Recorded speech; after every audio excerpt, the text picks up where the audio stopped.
Not Thank starting you. recording. All right, I'm sorry. I do apologize. So May the 27th, PIN227, section 1. And what we're doing now is we are confirming the dates for the evaluation. So we already did in chat, right? In the chat, we said writing test Friday the 5th, 2:30 up to 4:30. And the listening test on Tuesday the 2nd from 8:30 up to 10:30 for sections 2, 3, and 4. And for section 1, on Wednesday the 3rd from 8:30 up to 10:30. That's information that we had given so far, plus the analysis and socialization of the rubric, right? And we said that the rubric contains 4 areas: vowels, consonants, fluency, and reading performance. We said that most of the weight here, I mean, this is not official, right? This is a proposal, a suggestion. Vowels multiplied by 4. So if we speak about the total, we're talking about 12, right? Maximum 3 multiplied by 4, 12. Can you help me out with this one? Yes?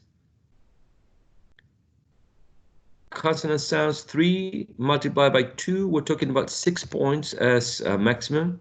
Fluency 3 multiplied by 1, we're talking about 3 here. And reading performance multiplied by 1, it would be 3.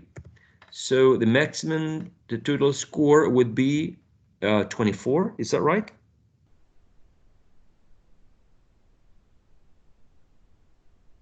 Six and 6, 12, and 12 and 12, 24. So let's put that here. Score slash 24.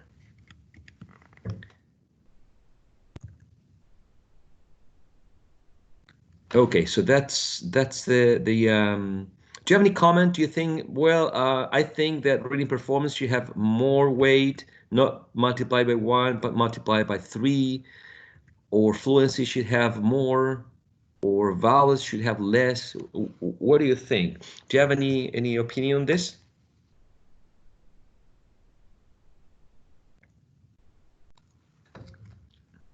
If your microphone is not working, you can type in the chat room.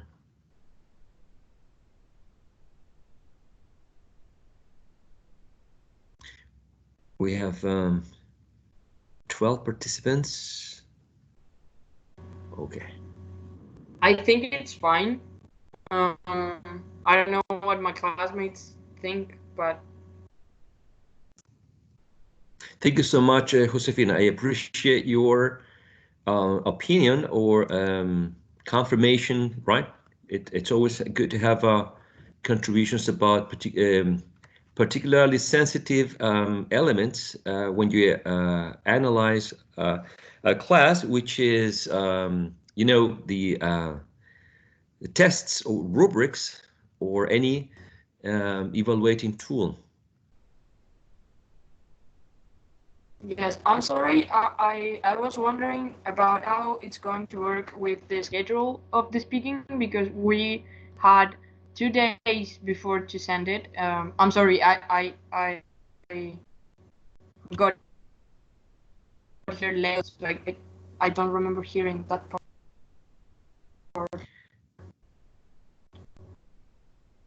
I'm sorry, it was a little bit chopped, but I think you were you referred to speaking, right?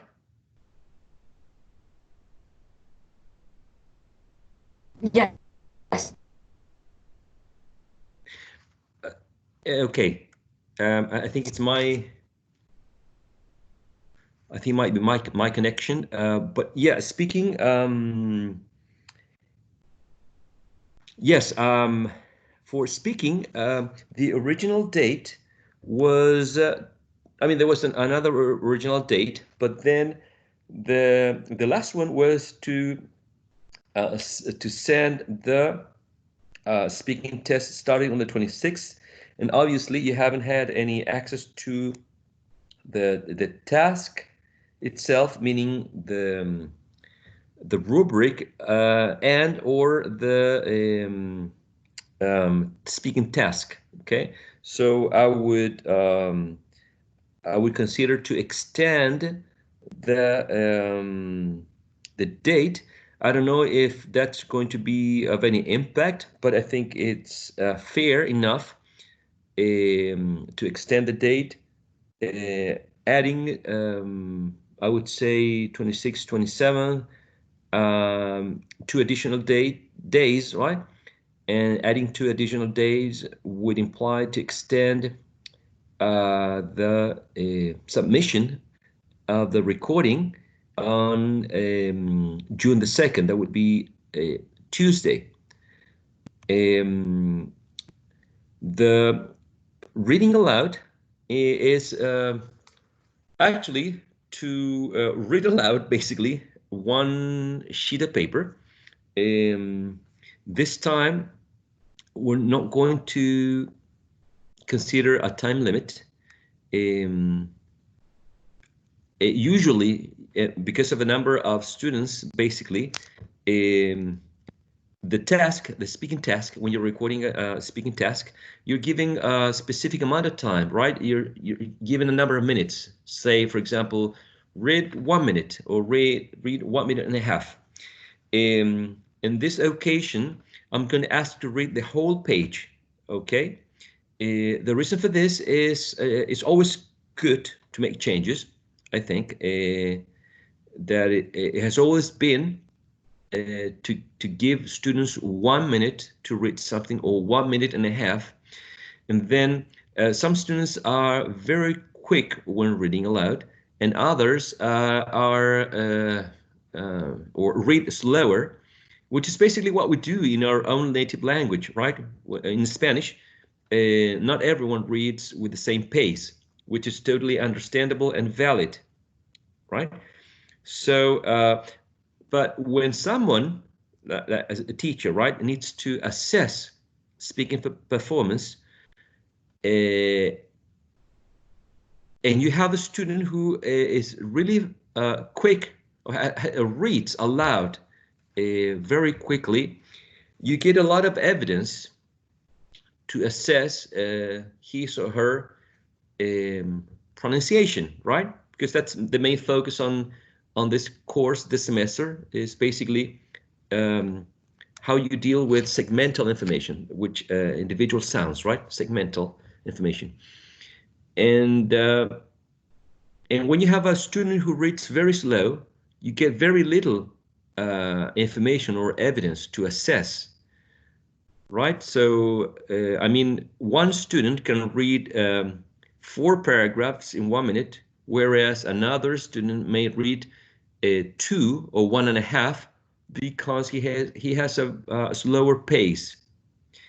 So, um, gather, in order to gather the same amount of evidence to make a fair judgment about the pronunciation, I consider that this time we should do it in a different way, which is to ask students to read the whole page, and it's only 1 page, okay? But the whole page, meaning that if you are very fast when reading aloud, you can do it in, I don't know, 1 minute, 1 minute and a half. And if your pace is slower, when reading aloud, you can take up, I don't know, 3 to 4 minutes. So we get the same amount of evidence from each one. Okay?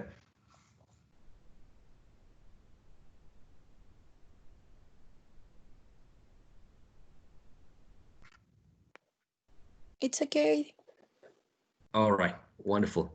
So far, we confirmed the date for the assessment week, for the tests, and we moved the the submission of your recording from today, which because I'm going to upload the rubric and the speaking task today, up to June the 2nd, which is a Tuesday,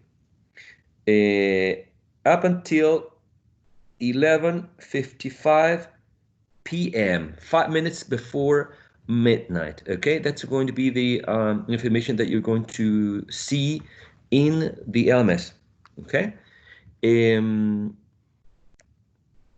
Okay, I would like to propose an exercise now. I'm going to share the sound here of a TED Talk. Okay, and let me try to share the sound and see if you're able to listen, all right?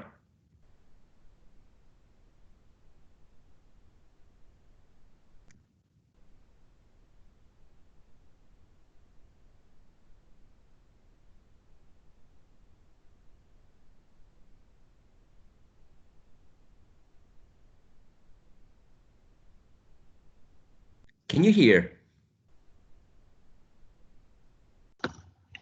No. No. Okay, let me try again. Let's see if there's something to do with the sharing, or it's actually the website. Here we go again, right? I'm including the audio. Okay, I'm going to try again this time, because I think I've got too many things open here.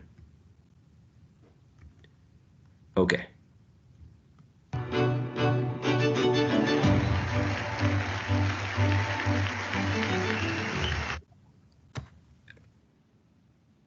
Let me try again.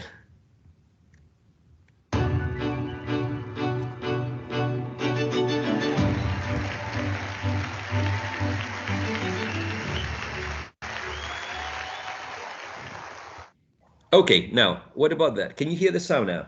Yes, we can. Yes. Okay. All right, wonderful. So the suggestion, the proposal is, I'm going to play only a few seconds. Okay, I'm going to play only a few seconds. And what I want you to do is I want you to listen, okay? And I want you to focus on vowel sounds present in this person's speech, okay? This person is in a TED Talk. I'm sure most of you should be familiar with TED Talks, but in general, TED Talks is one person who gives this talk for about 15 minutes about any topic. So the reason I'm saying this is because it's a good source for you to practice. Okay, so what we're going to be doing now, it can be replicated later. You can do it on your own. Okay, so I'm going to play for a couple of seconds, and you take notes. You can transcribe in plain English first, but the real exercise is, I want you to focus on the vowel sounds present, okay? So I want you to identify the vowel sounds present in the speaker's utterances, in the speaker's words, okay? So here we go. Grab a pen or a pencil, take a piece of paper, okay? Get your notebook ready. And here we go with just a few, very few seconds. I'm talking about 3 or 5 seconds, okay? No more than that. Here we go.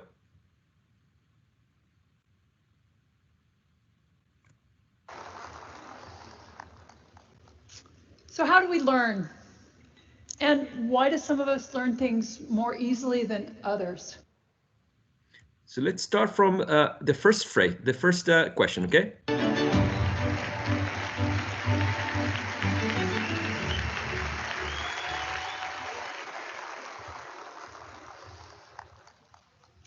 So how do we learn?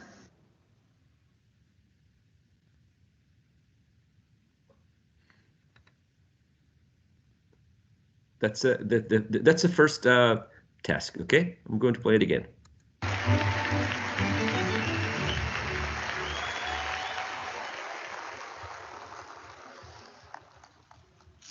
So how do we learn?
All right, ready?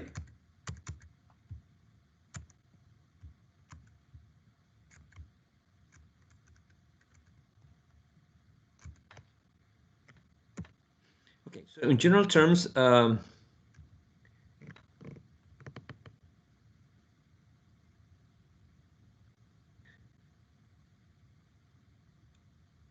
okay, I'm going to answer Camila's question. Speaking test submission of the recording, recording. We're talking about June the 2nd.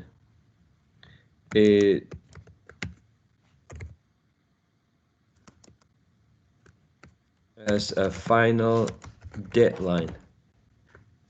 Okay, as a final deadline, meaning that anytime before that is okay, up to 11:55 p.m. and after that, no recording will be accepted. Okay, so that's basically the idea of including in the parentheses the phrase final deadline.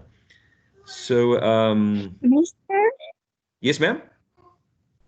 the date and deadline will be for all the sections? Yeah, yes, I think so. I need to convey this information to Mr. Rojas so he can modify the date, and I'm going to share the same information with section 2. Okay, so Mr. Rojas can share or convey the same information to the other 2 sections. Please. Thank you. Sure. Mm-hmm. I think I'm missing something here. I think I'm missing a comma. Please, anytime that you have a comment, like for example, Mr. Ramirez, you're missing a comma. Please go ahead. All right. We all. My point is, we all Yes, learn. I forget. Yeah, we all learn from each other. Right. We all learn from each other. Okay. Alrighty, so how do we learn? This is what you heard, right? In the woman's in the speaker, right? So what do we have here in terms of vowel sounds? In the first one, what do you think we have?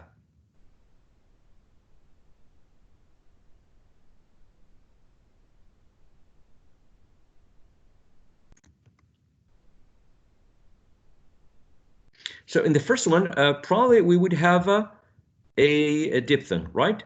A diphthong, which might be a diphthong starting with a schwa followed by a short u, right? Or maybe one starting with an o followed with a short u, both accepted.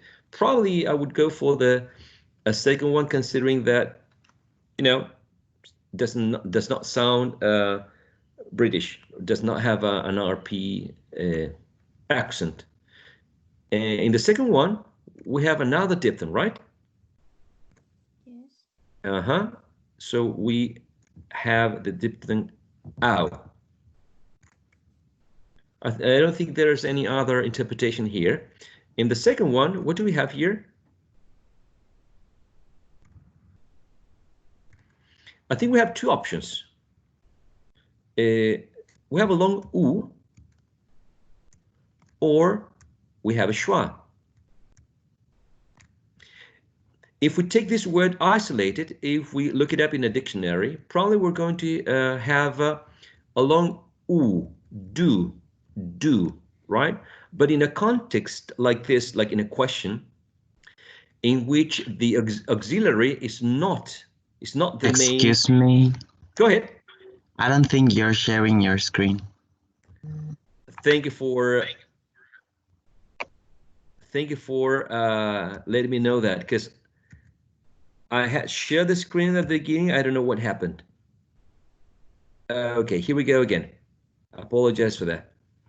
So, are you looking at? Are you seeing it right now? It's a white slide. Yes. Now Oh, okay. I do. Thank you so much. Thank you so much. And it made sense because you were so quiet, right? You were so silent. So in the first one, as I said before, we have a schwa and an u, or an o and an u. I would go for this one, considering that the speaker did not sound British, or did not have an RP, a variety of accent. In the second one, we have ow, how. Here, the auxiliary in the question is not usually the most important aspect. It's not a function word, or is a function word.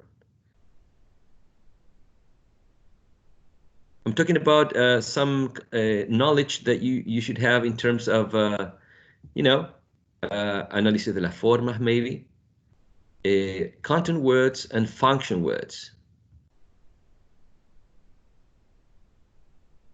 Do you know which are the content words?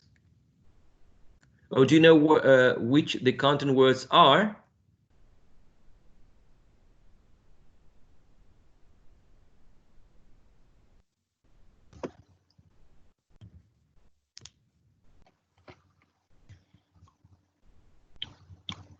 Yes, no? And like the meaning of the sentence? Like in general, we can classify words. I mean, we can say, you know, which part of the speech they are. So when you say part of the speech, what comes to your mind? Content words Verb. are Noun, usually verb. adjectives and adverbs, nouns. Excellent. You all got it. Content words are exactly nouns, adjectives, adverbs, right? And specifically when you are listening to someone, we pay attention a lot to content words, right? We can even hear someone talking in you know, very noisy place, but if we get the content words, we get the idea. For example, like if you hear someone saying tomorrow, visit, home, and you don't hear the other words, the other function words, you're still going to get the message. So usually, content words are the ones which receive more emphasis, right? And do is an auxiliary. It's not a content word, right? Do is a function word. So usually, do, long u, is going to be changed to schwa, de. How do we learn? How de, de. Okay? So it could be do, or it could be de, particularly if the emphasis of the speaker is on, for example, in this context, the pronoun we, or the verb learn, or maybe this interrogative word, how do we learn? Okay, so that's why I'm saying if you get to transcribe this, you could say do with a long u, but it's okay to use a schwa here. It's okay to change this u for schwa in this context. Then we, what did you do here? Long E. Perfect, long e. What about the other word?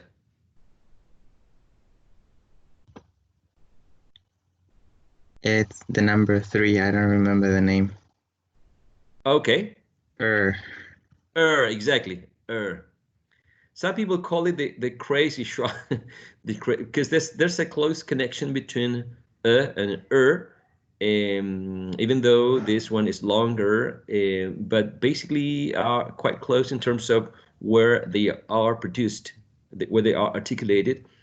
The symbols are placed quite near in the vowel quadrilateral, if you remember. So that's why some people might connect these two as castings, right? As and simply some people call this the crazy schwa. Okay, so this is one exercise that you might do on your own if you want to practice, right? You listen to a recording, but you do not keep listening, but you pause the recording so you can focus on a specific section.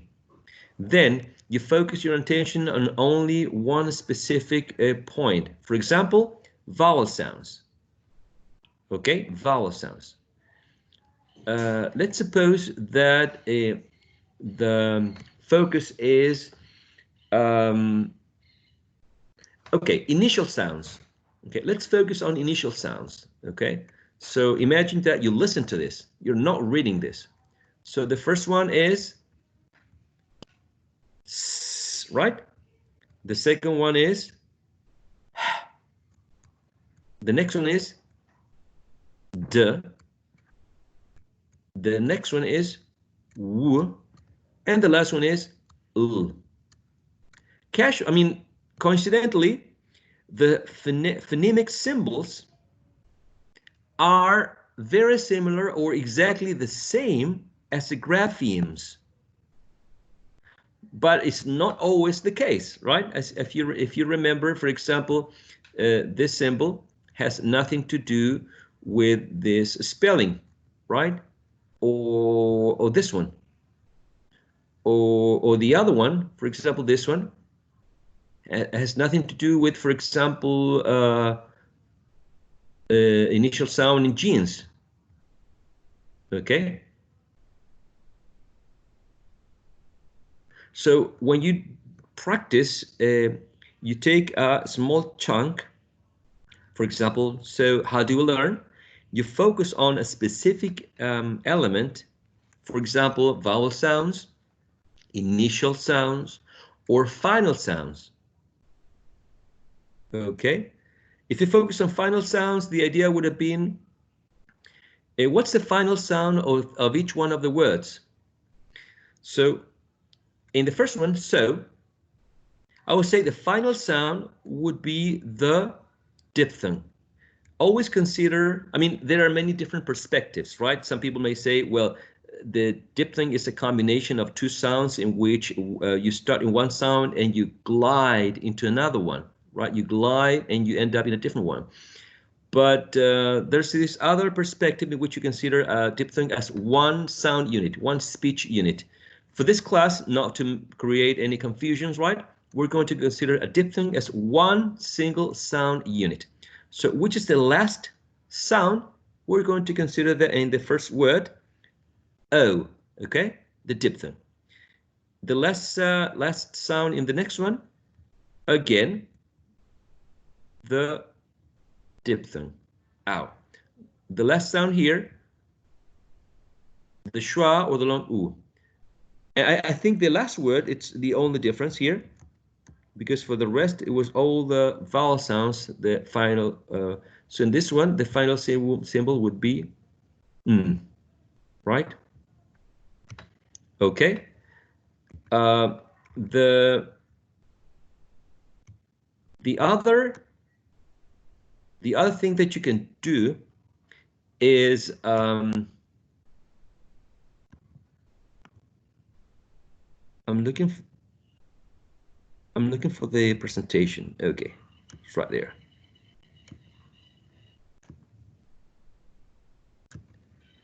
Okay, I'm going to play the recording. Can you still listen? Can you hear the recording? No. No. Okay, I'm going to start again. Sharing the audio.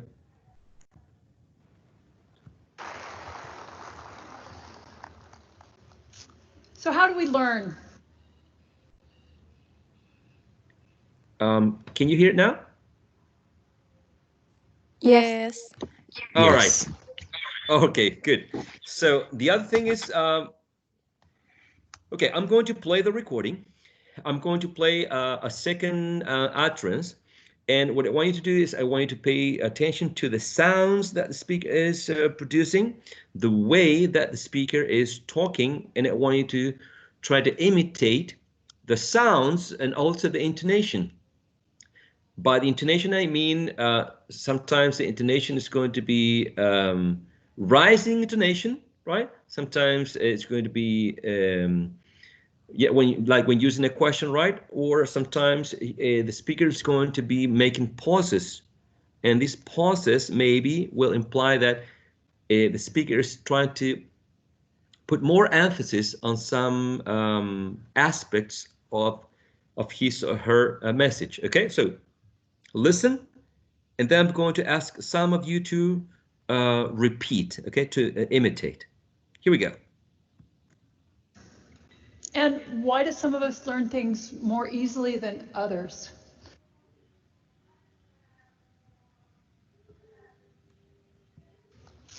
So how do we learn? And why do some of us learn things more easily than others?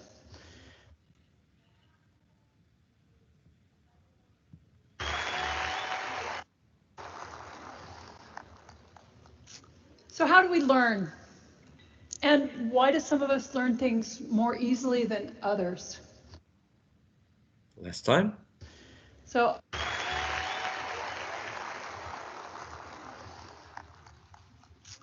how do we learn?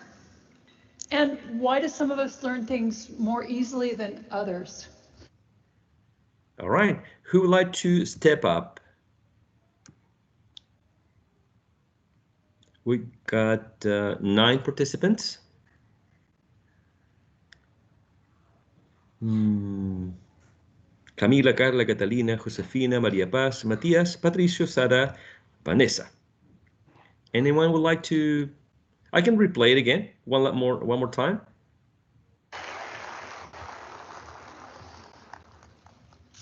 So how do we learn? And why do some of us learn things more easily than others? I'm going to replay again, this time with, let's see if closed captions make a difference, right?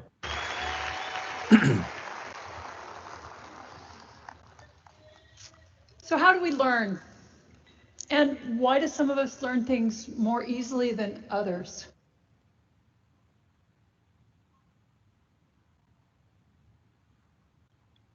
All right, anyone would like to, consider this challenge?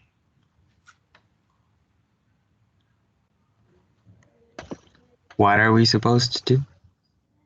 Imitate the speaker. Oh,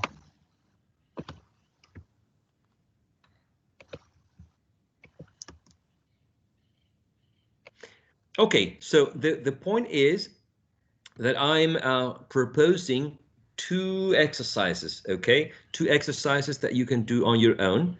The first one was to choose a video from YouTube that could be one of the TED Talks, considering that you can usually get the closed captions right here. And, you can repeat over and over someone who is speaking. You're not listening to a song which might have different variations of intonation. And then the first exercise that I proposed to you was to divide the message into chunks and to practice identifying specific sounds, only vowel sounds, only initial sounds, then maybe in another individual session, only final sounds or only consonant sounds, okay? And the second exercise that I'm proposing you is to listen and repeat, but repeat what a speaker is saying, being conscious of the pauses, of the words that the speaker is stressing, usually content words, not function words. And by imitating, you're imitating not only the accent, but also the intonation, and also the way the speaker is emphasizing specific aspects in his message. Okay, I think one of the best ways to practice pronunciation and speaking is by imitating. Okay, so that's my suggestion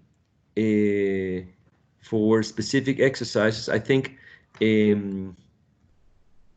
I received a question once. A student asked me in which way he could practice speaking, and actually it's complex, right? Unless you get into a paid course to receive feedback. Particularly, it's complex and hard in long or large classes. Very good, Patricio. I saw your transcription in the chat room. Okay. So imitating is a powerful tool. Eventually, when you imitate a speaker, you might gain some features of the accent. Okay. Okay, I apologize. I felt like today I spoke too much. Promise that next time it won't happen. I think next time students are going to have a more protagonic role, or being more the center of the class, which should be the idea.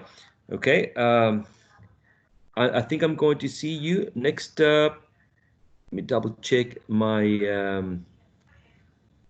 going to be on Monday, the 1st. But since next week, sorry, we're having assessment on the 2nd, on the 5th. I'm going to be available only for questions, comments. Okay, if you need to like confirm some idea, if you have questions that's in your head, and I'm going to be available. That's my point. Okay, on Monday, because I'm going to be working. I'm going to be working on assessment basically, but feel free to ask. Okay, feel free to contact me through Teams. If you want, you can send a message, quick message in the to a mail, or you can contact me through the LMS, because I'm going to be online.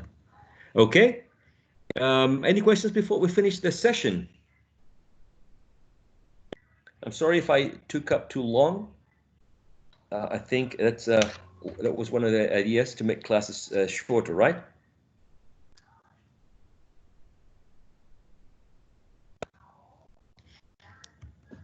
I think it's okay. All right. Thank you so much for this show. So I'll see you next week. Yes. All righty. Take care. Have a wonderful day. Goodbye, everyone. You too. Goodbye. Bye.